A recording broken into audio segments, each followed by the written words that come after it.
There are many things that I can take away from the speech by Caroline Goiter, but I think one of the most important ones, the first point that she talked about, how practice makes perfect.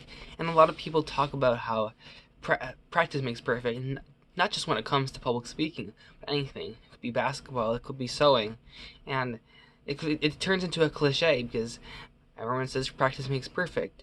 But she illustrated it very well, and she gave a perfect example of the orator in Rome.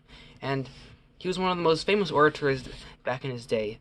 And he wasn't famous when he first started out. He was mocked and ridiculed and shamed when he first gave his speech in front of an audience, and they threw food at him and they jeered at him. And he stayed in his house for 3 long months, and he practiced in front of a polished shield.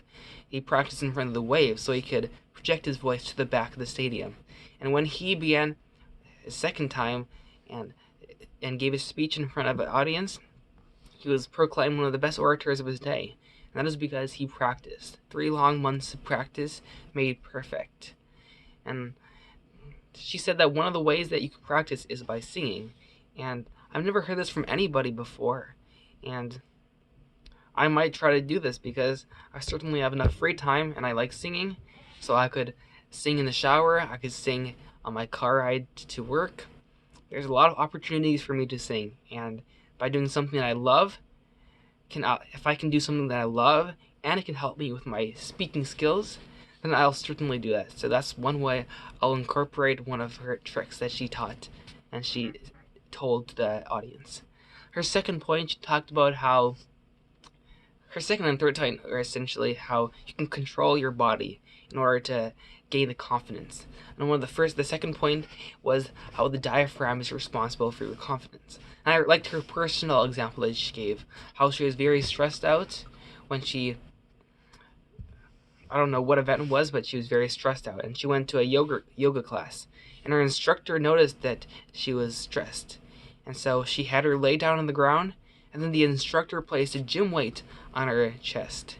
And the reason why this helped is because it forced her diaphragm to come into action, and it forced her to take breaths from deep down in the chest.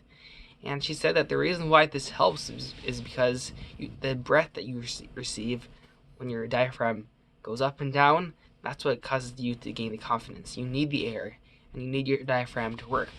Because when you don't breathe in, when you take little breaths, you're speaking from up here. You're speaking from the top of your chest, and that is why your voice is whiny. It's very high-pitched. But when you take deep breaths, when you move your diaphragm, when you put it into action, you'll begin to gain the confidence because the air is rushing through your mouth. And I just found that very interesting and very helpful because you can control your confidence by controlling your body. You just take deep breaths, constant deep breaths, and this will give you the confidence.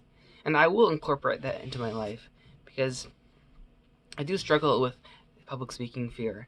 And I think taking deep breaths before anywhere, even if I'm talking in a group conversation, I think taking a deep breath and using my diaphragm instead of taking short and rapid breaths could certainly help me in my public speaking. And that's what I took away from her speech.